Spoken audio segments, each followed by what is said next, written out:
Have you ever felt like you are sitting on a great idea, but you don't quite know how to bring it to life? Or maybe you already started something, but you are now realizing how hard it is to keep things alive when life gets messy. And that's exactly what this episode is about. Our guest, Tiare Tawera, knows what it's like to build something from the ground up. He is a founder, an entrepreneur, and a coach who helped thousands of people around the world and in New Zealand shift their identity for success. And that's exactly what we are talking about today. We are going to dive into the mindset, the vision, and the resilience on what it takes to grow something from the ground up. So let's welcome our guest. Good morning, Tiare. Good morning. Thank you very much for joining us today. Thank you. So Tiare, tell me a little bit about your journey. How did you go from television to becoming who you are today? Yeah, as you said, I started off in the TV industry at a very young age. So at the age of around about 16, I was given my first TV role, which was doing cartoon voiceovers. Loved it. Then that evolved into me being a TV presenter on a TV show called Pukana. And that all came as a byproduct of I won a Māori speech competition, which was very, very, it's held in high regard, especially in the Māori world, the Māori community. So I came first in Auckland, I came second at the Nationals. As soon as I got off the stage, I was literally given a job. Like, I remember one of the executives from Māori TV were like, "Hey, we've got you a job." Loved it. I spent probably a decade of my life doing different types of jobs, TV presenting, acting, directing, loved it. But as I started to get older, I had my beautiful daughter, my daughter Wairea, she was born. And when she was born, obviously everything shifted in my life. You know, my why started to change. And as I was going through this TV industry, I was working extremely hard, but the freedom that I desired was very far distant. And I experienced that going to work early in the morning, getting back late, and I was missing out on all of these beautiful milestones with my daughter. So with that being said, there was a moment where I had this trigger. And it was a positive trigger, but I had this trigger where I remember leaving the office late at night, and I could see the bosses enjoying themselves, sort of, you know, celebrating. It's been a great week of business. And I was leaving tired, exhausted. And that was my moment where, don't get me wrong, I enjoyed the TV industry, but there was that deep wanting for more. And I came to understand that TV industry wasn't the thing that set my heart on fire. There was something bigger for me. And cut a long story short, I ventured on to becoming fully committing to being a personal trainer. I was a personal trainer, I was a fitness coach, an online fitness coach. That online fitness coaching business went on to being a mindset coach, which eventually led me into being a business and mindset coach and where I am today.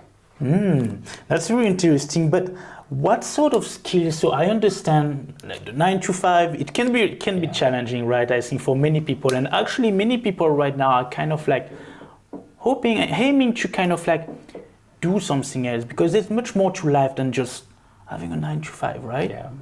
So when it comes to what sort of skills, what sort of like knowledge did you have to develop in order to be able to create the freedom that you have created now?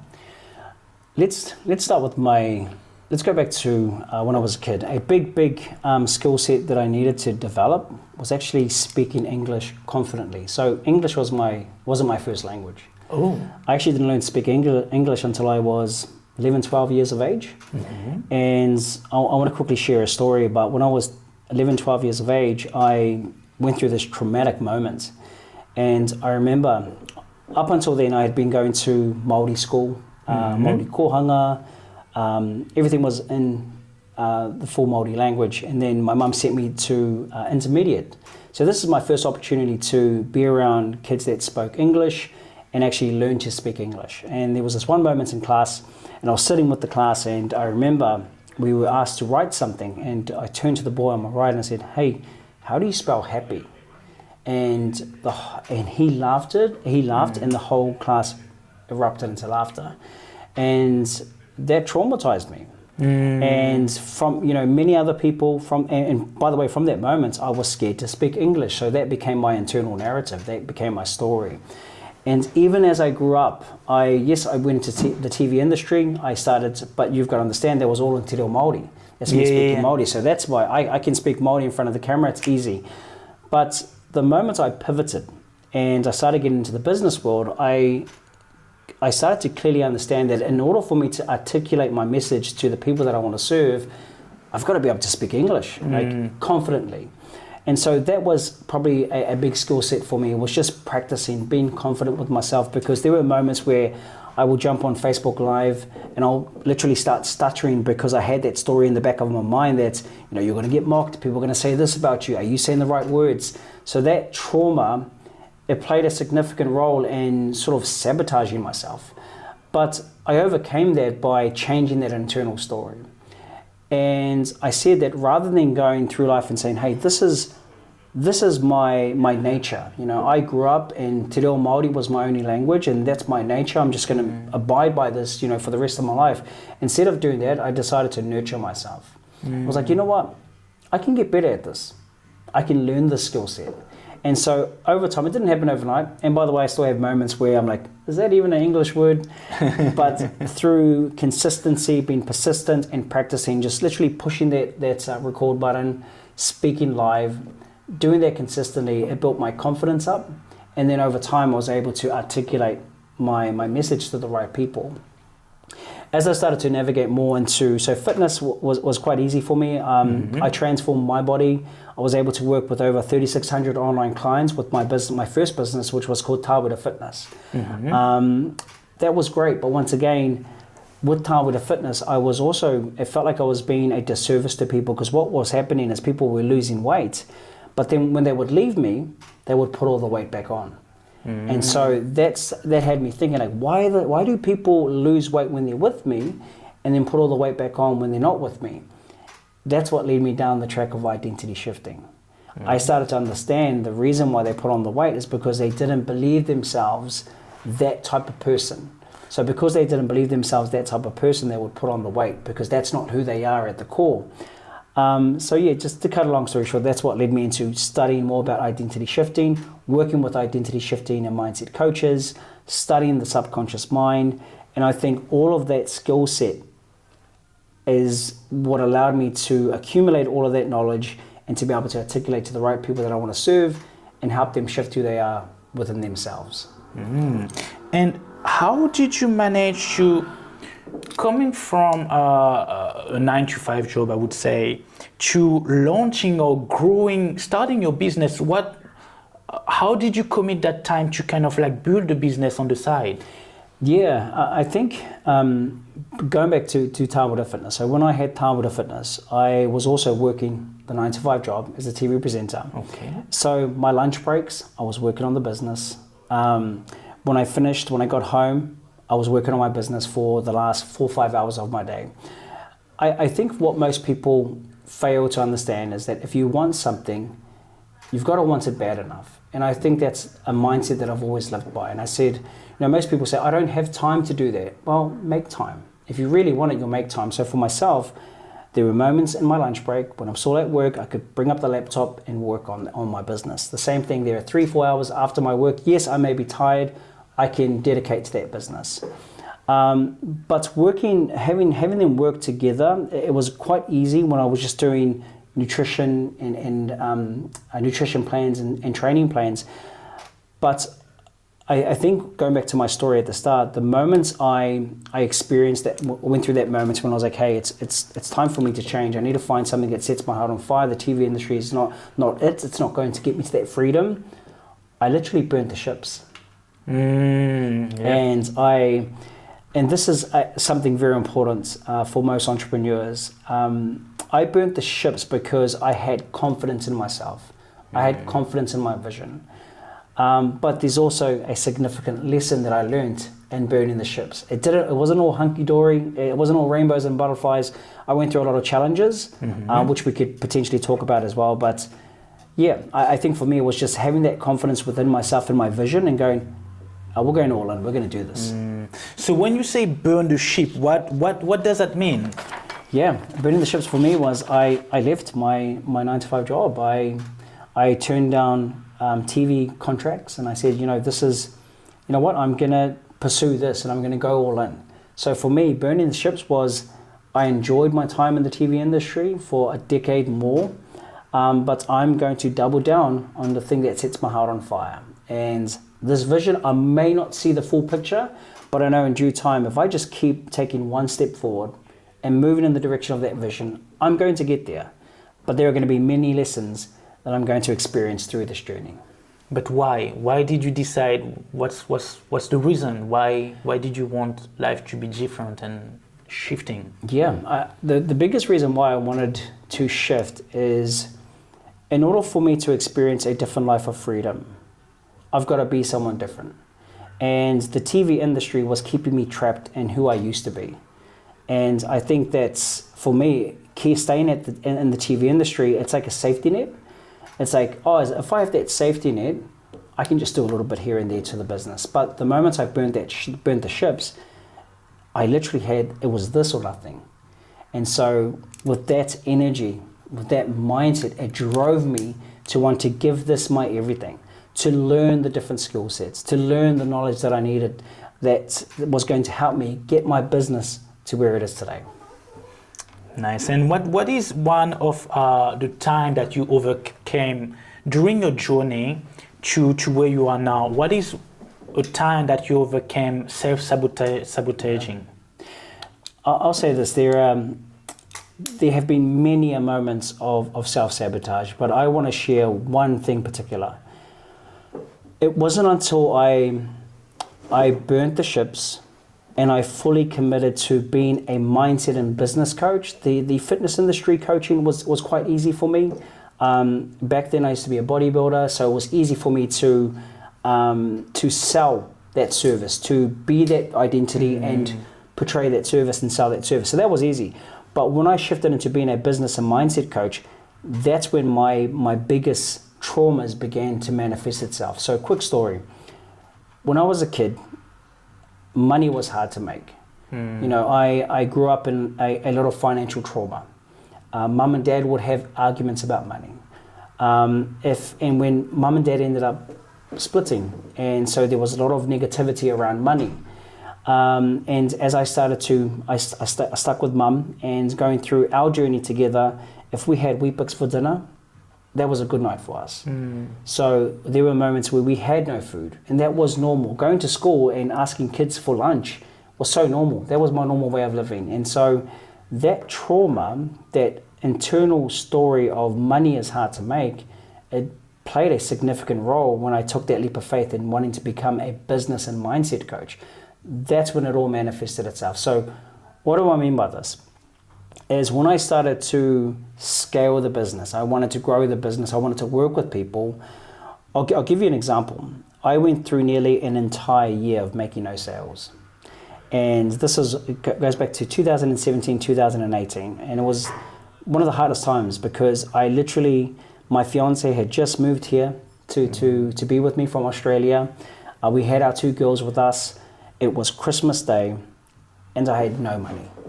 All my credit cards were maxed out. I was in so much financial debt. I felt like a failure. I felt like an imposter. And it was in that moment, and I remember looking at myself in the mirror and going, you're to blame. Everything that's happening right now, it's all a byproduct of who you are today. And that was my moment where I shifted. I was like, I'm done with this. Enough is enough. And then I started to become aware on the story, the self-sabotaging story that was keeping me stuck. And that self-sabotaging story was, you're not worthy of this money. You don't deserve that money. You have to work hard for money. And even though I had a vision, I had a deep desire, man, I'm going to create a 7-figure business, an 8-figure business. There was always that story saying, no, you're not. You're not going to get there. And so overcoming that really propelled me into who I am today. And that's why I literally go around and That's my purpose and my biggest driving factor is to teach people we can change that story, because there are so many of us. Unless you grew up in money, there are so many people that grow up, especially in Māori and Pacific Island communities. We don't deem it possible to get to making $1 million. So we think about $1 million, we think that's wishful thinking. You know what I mean? So my goal, and I'm extremely passionate about, is having people realize that, hey, you can have that. We've just got to go back and rewire some of those self-sabotaging ways that's keeping you experiencing your reality right now. And what is one of the moves that kind of like scale you, like make you like, okay, 1 year or 2 years, you said 1 year, 2 years without sale, and suddenly it's happening. So what happened? Yeah, I think just upon reflecting on this, and it's literally just coming to me right now, obviously there were some amazing mentors and coaches that I worked with. You know, there are phenomenal strategies out there that I've been able to implement in my business. But the thing for me that when things really started to shift was finally reaching that point of conviction. Like, this is now who I am. You know, whereas for a lot of us, as we go through life and we're literally trying to fake it till we make it. Mm-hmm. And that only gets you so far. Because if you think about it this way, when you're trying to fake it till you make it, there is still like an energy of lack behind what you're doing.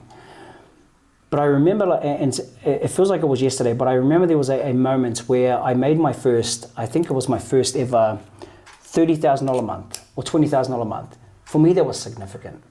Like, that was literally nearly half of my yearly salary. You know, so the fact that I made that in a month, that was that conviction, like, hey, we're really doing this. You know, this is really happening. So I think just through the inner conviction and the inner knowing, this is who I am now, that's when everything began to shift. Because no matter the highs or lows, you couldn't change who I was within. And I think that's very important. And I'll say that again, no matter, yes, we could go through moments where the revenue may drop, but I know the revenue is going to increase very soon because of who I am. And I think that was my moment. And well, that's amazing. So $40,000 a month as soon as when things started to move. Yeah. And what sort of like, how did you build that confidence behind you? Like, how did you make this happen? What are the things that you do to make it happen? Yeah, I think I'll try my best to simplify it here. I don't want to go too far, but I like to see it this way. As human beings, we have around about 60,000 thoughts a day. 80% of those thoughts are negative. 90% of the thoughts are the same thoughts as yesterday. So based on that, you're going through life with this negative thinking, and it's your default programming. And it's just playing it on repeat time and time again. So for me, what was the question again?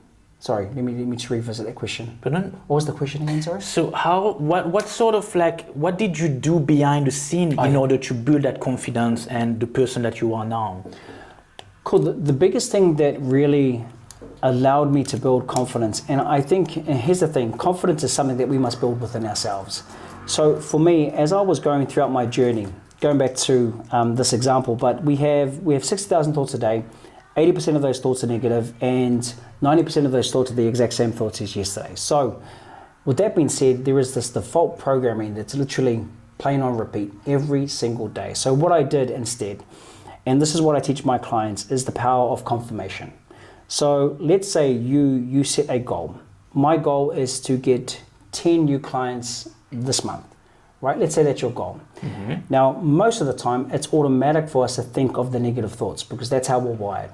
And where your focus goes, energy flows and things grow. So you're always thinking about, this client's not going to sign up. You know, the negative narrative, the things that moves you in the opposite direction to your goals. But what happens if we change that? What happens if we start literally forcing ourselves to see positive confirmations? It could be anything. Anything that says forward progress, that's a confirmation. Now, what happens if we start literally making that a non-negotiable? We go throughout our day, maybe you're driving to the gym, and you get a message from a person that reaches out to you. Hey, I love what you're doing. Can I hear more about your program? That's a confirmation. Imagine if you put out a post and you get 10 new likes. That's a confirmation. So you get to the end of your day and you start writing in your journal all the confirmations that have happened throughout the day. Just imagine how confident you're going to be 30 days from there, 60 days from there. You're literally reprogramming the reticular activating system within your mind to see more positive things. So that's a powerful strategy or powerful principle to help you build confidence within yourself. Because rather than looking at the negative things that are happening, you're literally rewiring yourself to see more of the positive things. So that's something that really helped me significantly, is just wiring my brain to see the positives, because there are so many blessings in this world. It's just that we're always focused on the negative. Okay. And what are some of the things that can be done to rewire our brain? Yeah, I think there are many things that we can do, but the most simplest thing that we can do in this moment is, I'd probably say meditation. You know, meditation changed my life. Being able to bring yourself back to the present moment, because I think for most of us, we live in a world full of distractions, and our focus and energy has been pulled in all these different directions. You know, but when we can center our attention, bring our awareness to the present moment, that's where our power begins. That's where our power lies. You know, rather than being trapped in thoughts of the future, thoughts in the past. You know, when we're too focused in the future, we get anxiety. Too focused in the past, we feel depressed. But just imagine if we can be more present. You know, just imagine how powerful your work becomes when you're more present in the moment. So I think that's very significant, being more present in the moment. Number two, I think another thing is just understanding that, and this brings me back to the importance of identity shifting, is understanding that who you show up as every single day is 100% in your control. And that version of you determines what happens in your reality.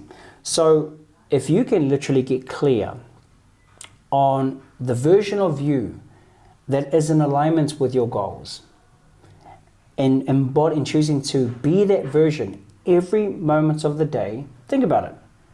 If you're showing up as that version, let's say you set a goal for yourself. My goal is to achieve 7 figures in the next 5 years. And now we break that goal. That's your goal. Now we break down, who do you need to be in order to achieve that goal? And I think the most important thing here is clarity. So who do I need to be in order to achieve that goal? Break that person down. How does that person show up? How does that person think? How does that person feel? So now every single time you go to a business meeting, an interaction, maybe it's an event, your obligation is to be that version. And this is what Dr. Joe Dispenza talks about, breaking the habit of being you. You know, your personality creates your personal reality. So I think those two things are very, very powerful. But number one is being more present. Like, bring more awareness to your life. The more awareness you bring to your life, the more control you have. So being in that meditative state, meditation, centering your attention. Number two is choosing to be responsible for the version of you and how you show up every single day. So I think those two things are very, very powerful. And do you believe in God? Very much so. Very much so. Yeah. Do you believe in religion? I grew up in religion. I grew up in a Catholic family. But with that being said, I think every person should have their own beliefs. Like, whatever you believe in, each to their own. My thoughts are there is a higher being, whether that be God, whether that be the universe, whatever aligns with you, it's perfect for you. There's no judgments. There is no, you need to be this, you need to be that. I think there is definitely a higher being that is taking great care of us. And something that I love to remind my clients is that the kingdom of heaven is found within. You know, we are made in the perfect image of God. You know, so we tend to give our power to something outside of us. But just imagine if we started looking within us. Just imagine if we started to understand deeply that the answers to our prayers don't reside out here, they actually reside within you. Now you start to become very, very powerful, because you understand that, hey, if I want to manifest X, Y, and Z in my external reality, I need to be at first. So the kingdom of heaven is found within. Wow, that's powerful. And do you also believe that there is a shift that is happening in society toward believing in God? I'm not too sure. I'll be honest, I am hardly ever on social media. I don't watch the news. I think the news is very negative.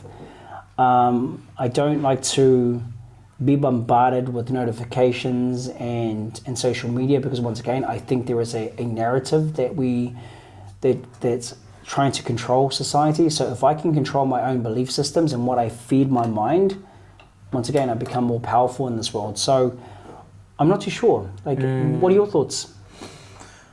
I do believe we are getting toward a shift, a transition between people more believing into a higher being. Yeah. Because of everything that's happening. Yeah.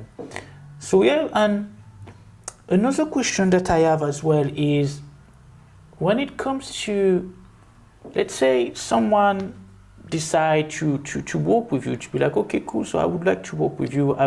How do you get people to attract clients and attract people to kind of like help them as well, for the other people to help their clients as well? Are you talking about my process to attract the clients, or helping them attract clients? Your process to attract the client, I would say. Well, we'll start there. If I look into my systems, I am a big believer in authenticity.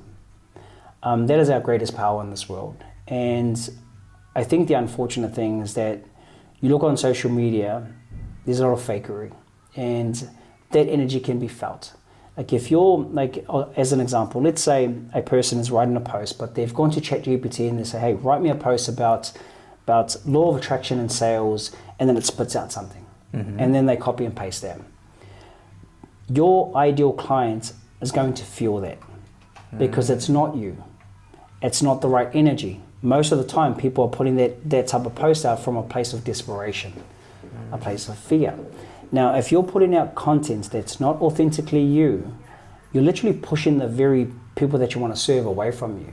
So bringing it back to myself, what really helped me was understanding that people don't buy what you have, people buy you. And so within my messaging, it's all about my journey. What can I share that's going to inspire someone? Because at the end of the day, I want someone to know me, I want someone to like me, and I want someone to trust me. And if I can build that through my content, through content that speaks into my character, that speaks into building a connection, that speaks into all of these different pillars, then I can take a person on a journey. And that's what I've done since day dot. It's like, I like, as an example, like someone out there may have some very, very nice, 4K quality content, but I may just put up a photo of myself and a write-up.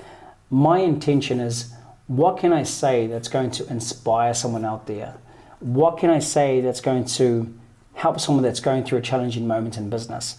And that's all I've done.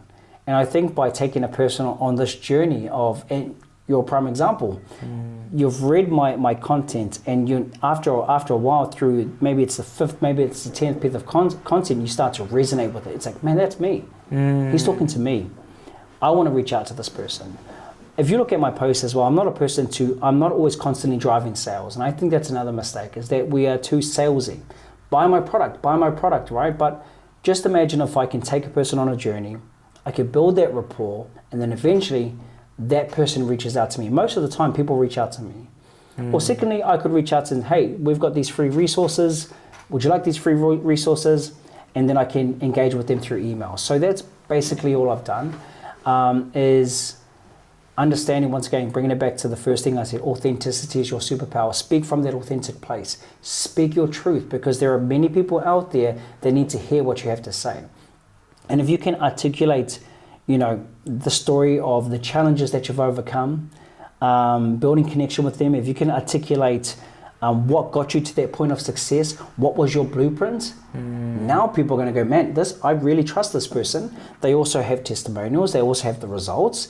They are also walking, living proof. I want to sign up to them.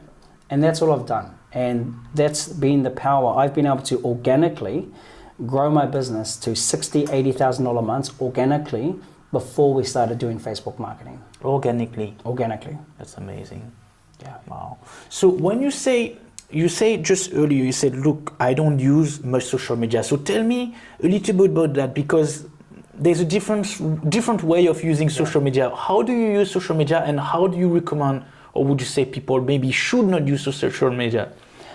I think social media is powerful, but it also can be a detriment. And I think it's about finding that balance. So what has worked well for myself is I have actually time slots where I will use social media just for whether that be browsing or whether that be social media work. And most of the time for me, it's actually to do the work. Maybe that's creating a piece of post. Maybe that's a new content that I want to share. Maybe it's my story, or maybe it's to engage with people that have reached out to me. Now times I do have my virtual assistants doing a lot of my communicating and things like that. So for me, what works best is I have two to three time slots throughout the day where that's just purely focused on social media. So they are 30 to 45 minute slots where I will jump on, create a piece of content, share that with my community.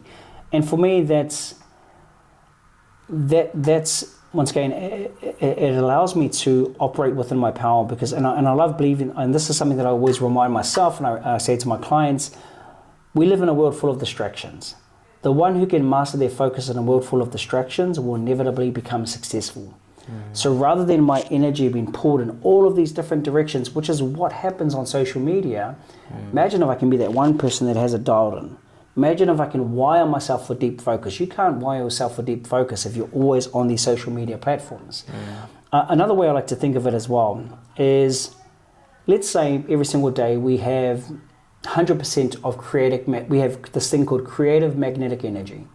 We have 100%. Most of the time when people wake up, the first thing they do is they grab their phones.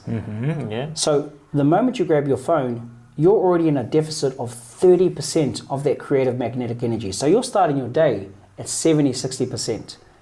That's very hard to create and manifest the things that you desire. So that's just looking at your social media, first thing in the morning. Now you start thinking about the stresses of work. Now you start thinking about the stresses of family. Now that's another 10, 15% that has gone. So you literally, most people are going through life on autopilot, running life at 40% to 50% of this creative magnetic energy. And we're wondering, why is it hard for me to create the thing that I deeply desire? Well, think about it. You can only create if you're at around about 70%. Most people are going through life not at that 70% capacity. So for me, if I can manage my time effectively, like have these spots for social media, I'm able to keep my energy and do it intentionally rather than just being unconscious browsing through social media. And what do you think is a good time management, like for someone that less? What do you think? What do you do when you wake up in the morning? Break down my day. Yeah. Okay. Well, I wake up at 4:50 every morning. This is religious for me. Even if I'm on holiday, I will get up early in the morning. I call it my if you win your morning, you win your day, right? So 4:50 in the morning, straight up. The first thing I do, and this is before I even get out of bed, is I'll literally sit there in bed, thinking about the things that make me grateful. I'm so grateful to be here. I'm so grateful to live and breathe another day. I'm so grateful my family is healthy. I'm in a beautiful house. I'm so grateful. What I'm doing there is I'm trying to shift my energy into that state of abundance, into that state of gratitude, before I even get out. So I'm sitting there literally making sure that my heart is pulsating with gratitude. That'll take me about anywhere between 2 to 5 minutes. I'll get up. The first thing I do is go and meditate. I'm going to go sit in meditation in a meditative state for about 30 minutes. I'll do that meditation for 30 minutes. And this is me. And that's another thing, just quickly to meditation. I think we overcomplicate meditation and we get things mixed up with visualization and meditation. For me, I like to spend at least 10 to 15 minutes in a state of meditation. What that means is just being still, bringing stillness to the mind, bringing, quieting the mind, bringing it, becoming aware of my thoughts. The moment I'm in that meditative state, the mind is still. Now I can focus on what I deeply desire. Now I start to visualize. How is the day going to look? What are our targets? What are our obligations? Thinking about if those, let's say I have a massive contract to sign today. I'm visualizing it as if it's already done. So I'm setting that visual. Cool, it's done. It is already done. Thinking about future goals. Cool, how does it, let's say an example for myself. I remember years ago, I used to visualize taking my family on a cruise ship. And this was many, many years ago. I would literally visualize seeing my kids on the beach, seeing us on the cruise ship, in our suite apartment on the cruise ship.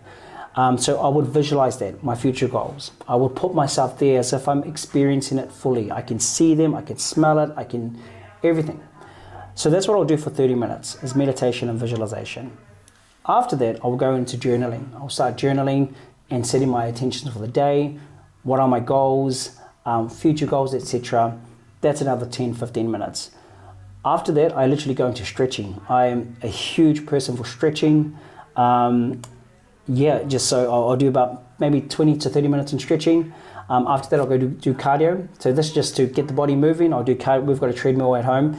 Jump on the treadmill, do cardio for about just 20 to 30 minutes. And that's my morning. That's just, if I'm doing that every single day, I feel good. And it doesn't have to be on the cardio machine. It could be walking around the block just to get the body moving. After that, it's usually my time to catch up with my fiance. She'll get back from the gym. We'll just have some time together before work starts, before the kids get up, talk about our day. Then after that all happens, I like to go to the gym at around about 8 o'clock in the morning. Go to the gym 8 o'clock through to about 10:30, gym. I do apologize. Before I go to the gym, I do my morning admin. So morning admin is business work, thinking about going through emails and things like that. And making sure that my top priorities have been set before I get back from the gym. Go to the gym, get back around about 10:30, 11, protein shake. After that, straight into work. And I'll work for the next 3-4 hours before I eat my first meal. So I will literally work, and that's deep work. No social media. And a big thing for me is I don't take my phone into my office. Okay. The reason why I don't take my phone into my office is because if the phone's there, you're going to grab it and you'll start unconsciously browsing. So phone's left out. I will do deep work for the next 3 to 4 hours. After that, it's around about 3 o'clock. I have my first meal, which is usually a healthy meal of chicken and high protein and things like that. And then throughout the day, it's very similar meal. Do a little family time. My girls get back from school, bit of family time. Get back into work. I will do more deep work, whether it's coaching calls, whether it's group coaching calls. I'll do that all the way to about 7, 8 o'clock at night. Have my dinner, relax with my fiance, give her some time before, watch a movie or just do something with her. Maybe have some time to look over social media, maybe think about any future posts. And then the last hour before I get to bed, I go to bed pretty early, about 9 o'clock every night, 9:30. What I like to do, and once again, just like the morning, I'll go through and I'll plan my day for the next day. Set my intentions, set my clear goals, and then whilst I'm doing this, I'll also go through my intentions and my goals, write those down, etc. Going back to something that we spoke about at the start, the confirmation. I will literally go through my day and I will scale my day on a scale of 1 to 10. How was our day today? 9 out of 10. Cool. What are some of the confirmations that says, yes, we are moving one step closer to that goal? I'll go write down 5 confirmations. Well, today, I had 2 sign-ups today. I had a great conversation with, business conversation with my mentor. Anything that confirms forward progress, I'll write that down. This is literally my routine every single day. Within that routine, there are also mentor calls jumping onto coaching calls with my mentors. But that's pretty much it. The most significant moments in my day are obviously the morning and before I go to bed. Why is that? It's because that is the most receptive your subconscious mind is. So I want to make sure that I'm capitalizing on those moments. I'm feeding the subconscious part of my mind with my visions, with confirmations, and all of the beautiful things that it can create. And do you believe that's the key for you, for your success? That's part of the key for your success, your routine. I think discipline is very important. I think so. If we're, as an example, I think for a lot of people it's because they're not clear on their life. Everything they do within their day doesn't align with that. So and I think a big thing let me tell you, I think the biggest thing that has really allowed me to become who I am today and my success is clarity. I think, clarity is power. I think most people are not clear about what it is they want. And so because I'm so clear, this is what I want. I'm going to do whatever it takes to get there. Now I'm able to backtrack it and go reverse engineer everything and cool, that's what I want. How am I going to get there? Well, here is the blueprint. If we just implement this blueprint every single day And then as we progress through this journey and go, oh, that's not working, let's pivot, let's change this, let's implement this. That's my recipe to success. Number one, it starts with clarity. What is that goal? And then defining, what does it look like if I was implementing something every single day? What are my strategies? What are my daily habits? What are the things that are going to keep me disciplined and deep focus? It's going to move me in that direction. And that's what I've done for the last decade now. Impressive. I'm right. I'm noting. So another question that I have. So we all have different definition of success, and I know there's different type of entrepreneurs in this world.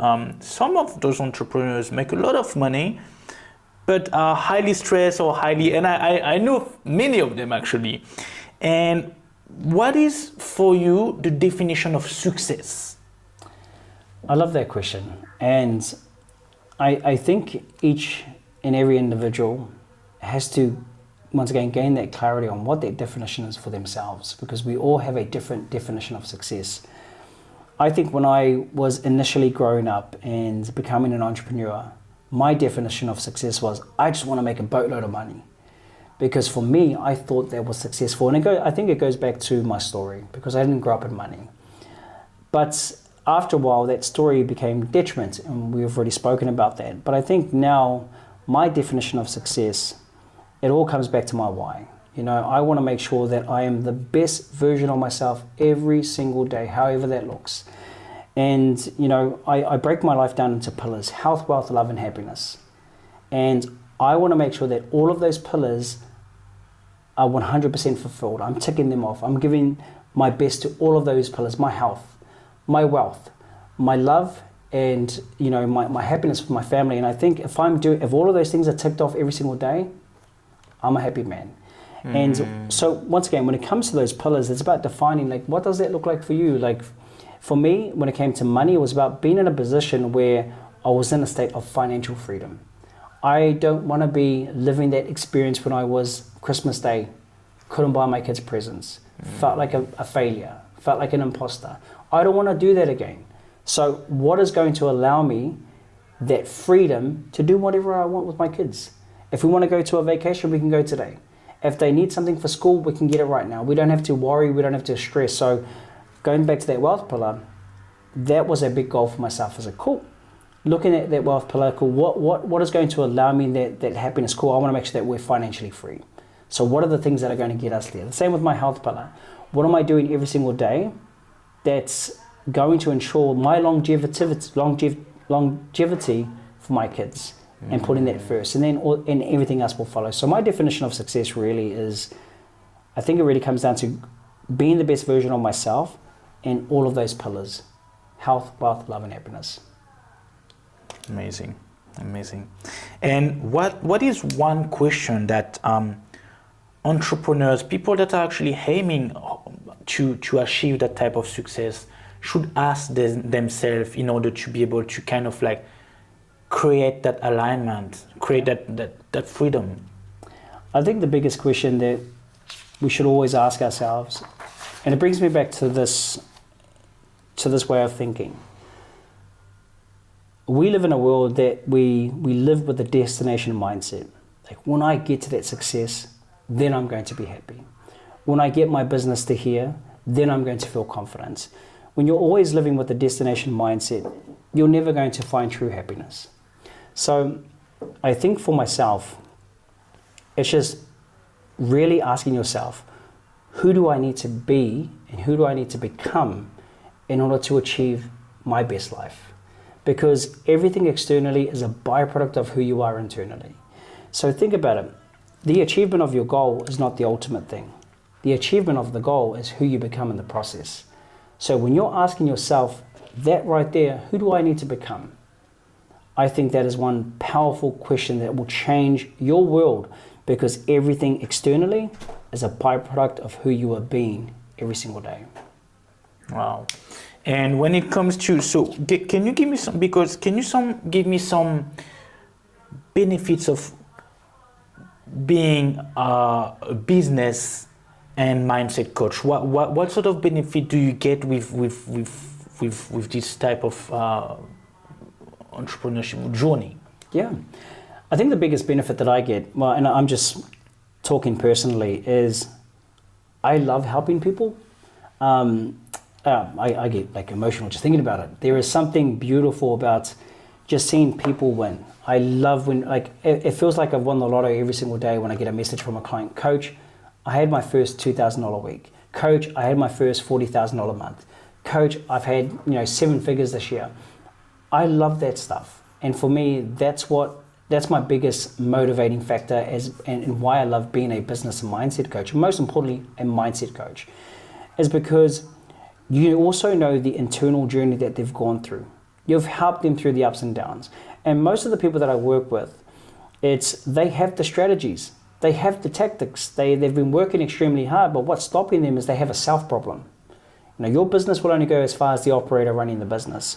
So when I know the journey that they've embarked, their ups and downs, their mental struggles, their weeks and months of anxiety, depression, being in a state of fear, nearly losing the business, when you're going through that journey with them and you get to the end and you see how much they've changed, that's what I love. And I always say this to my members, don't get me wrong, I love the financial gains that they get, that they achieve, but what makes me the happiest the most is seeing who they've become in the process. And going, man, I recall a call with one of my clients, and they literally had their first, I think it was their first $16,000 month.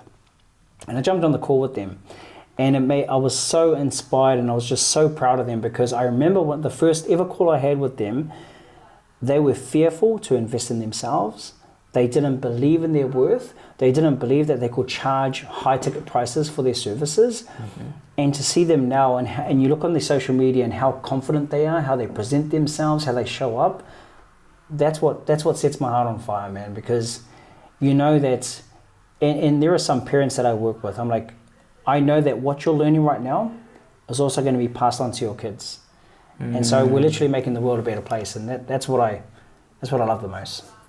So I can see a lot here. I can see on your social media when you post like it's quite impressive. It seems like you the blueprint that you've created, it's working. It's helping also people achieve, build themselves and achieve their goals and dreams, right? But I'm interested to know a little bit about. I know I was reading a little bit about the tall poppy syndrome here in New Zealand, and actually it's one of the highest in the world. And I wonder. It's quite interesting, the contrast between how would you say someone should approach, let's say if someone is jealous of your success or something, how do you approach it? How do you? It is very, very, I'll be honest, when I first, especially when I took the leap of faith into being a business and mindset coach, it's like, it was the biggest slap in my face, because it came from people that you looked up to. It came from people that you thought loved you. It came from friends and family, and friends and family are the worst.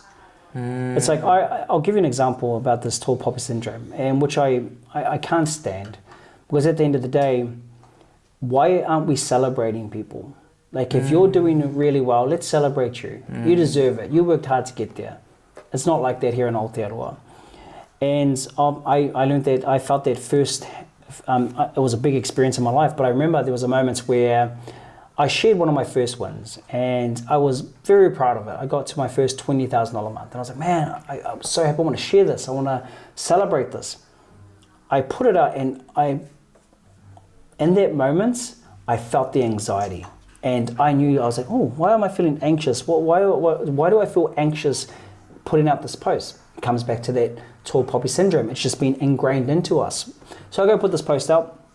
I sent an email. And it just blew my mind, the people that responded to it. Like, some of the emails, some person said, stop effing showing off. And I was like, oh my gosh.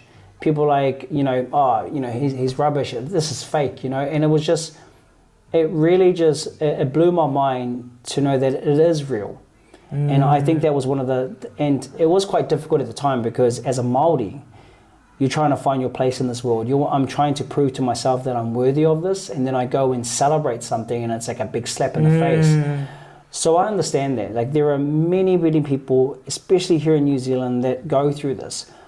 My biggest advice is, and I say this to my clients, I say this to my kids, just be unapologetically yourself. You know, in French, F them. Like, don't F them. At the end of the day, they're not paying your bills. I've also had moments where I've had to separate myself from certain family members. I love them from afar. You know, I don't have any negative intention towards them. It's like, I love you from afar, but we're just not in alignment. And I can't allow people in the cheap seats to have an expensive opinion of my life. And so sometimes you've just got to double down on the thing, you know, and I know it's going to be hard. I know when you put out that post, it may be hard. I know that there are going to be negative comments from time to time, but hey, the only way to silence those types of people is just the more you stay true to it. And the more you keep showing people, this is who I am. And I'm going to allow my why, my impact to speak for itself. And eventually those types of people, they start believing, they become believers, and they start looking at you. And some of and this is a funny story. I've had many of those people who are now my clients. So they started off as naysayers, as the negative Nancy's, and now they are my clients. But I once again, tall poppy syndrome is just, it's crazy, it's sad, but it is what it is. And do you believe your network is your net worth? Most definitely. Most definitely. You are the sum of the 5 people you keep around. This is that right there. I remember many years ago, my mentor said this to me, and I was still young, 2015 maybe, 16, and he goes, Tiare, show me your friends and I'll show you your future. And you know, we all know that quote, right? And back then I was like, it's all right, you know, keep these, you know, I still love my friends, you know, we're in this together, you know. But then as I started to grow on my journey, once again, going back to when you start getting clear on the life that you want, you start looking at your circle of friends or the people that you're keeping around you, and you start asking the question, are they really helping me move in that direction? And a lot of the time they weren't. You know, when I was trying to pursue being an entrepreneur, and, you know, I had this massive vision, friends that I had at school or friends that I had in 2015 and 2016, they weren't in alignment with that. They wanted to go and drink on the weekends. They wanted to go party. They wanted to talk negative about people. I don't want to do that. I'm going here. You're going there. And so that was a moment where I remember going, that's what he meant. You know, show me your friends and I'll show you your future. Your community is everything. So being intentional, but in order for you to be intentional, and it goes back to what I shared before, but in order for you to be intentional with your life, you've got to have crystal clear clarity. What is that life for me? What is that definition of success? Now, because I got so clear on that life, I started going, cool, what are the things that are moving me in that direction? Let me go and put myself in different environments. Let me go find someone. And that's why mentorship is life-changing and very important, is because you're literally standing on the shoulders of giants. Who has what I want? I'm going to go find that person, and I'm going to go rub shoulders with them. If that means me signing up to their program, if that means me going to their events, I'm going to do it. I remember as well, I was broke, I was struggling, but I was literally buying tickets to events because I just wanted to be in that pendulum of energy. I wanted to be among it. And the more I rubbed shoulders with these people, their ideas rubbed off on me, and then it just built that confidence. And I think if you are struggling with confidence as an entrepreneur, go find people that have what you have. Put yourself into that environment. There are online communities. There are also free communities that you can be a part of. Put yourself into that environment and watch how fast you experience this paradigm shift. Nice. And do you believe knowledge is power? Very much, but it's potential power. I think for most of us, once again, going back to the world that we live in, is there's knowledge left, right, and center. You can go into YouTube and you can write in like, how do you create this? And it's going to show you. You go on ChatGPT, can you create a script that makes me sound like a coach? It will create a script. Knowledge is potential power. It's the implementation of the knowledge that's powerful. And the implementation is you doing the work. You know, taking that knowledge, whether it's reading a book, whether it's through a coaching resource, whatever that looks, taking that knowledge on board, embodying that knowledge, and then you're going to see the fruits. So for me, knowledge is power, yes, but it's potential power. You must be willing to embody the knowledge. Nice. And what if someone, let's say, where does your community hangs out? My community? Yeah. Very, very basic. My community is Instagram and Facebook, but I have a free Facebook group. It's called Self Mastery, Build a $1 Million Mindset. It's a free community that I just share a lot of my free advice. I've got a lot of free resources on there. This is for any entrepreneur that is, if you're making your first, your first launch to building a 7-figure business, it's all there. Self Mastery, Build a $1 Million Mindset. And it's literally me sharing all of these free different resources, free trainings. Sometimes I do host free live events as well. But it's a great community to, once again, to be around like-minded people who are on the same journey of improving their identity. So if someone wants to find out more about what you're doing, can I put the link below on the video? Yeah, for sure. Cool, so I will do that. I might join as well. Well, I guess we went through all everything, all the questions. It was very, very powerful. A lot of learning, a lot of knowledge. So I'm grateful to have you, great to meet you. The honor is mine. And I also want to take the time to commend you on what you're doing.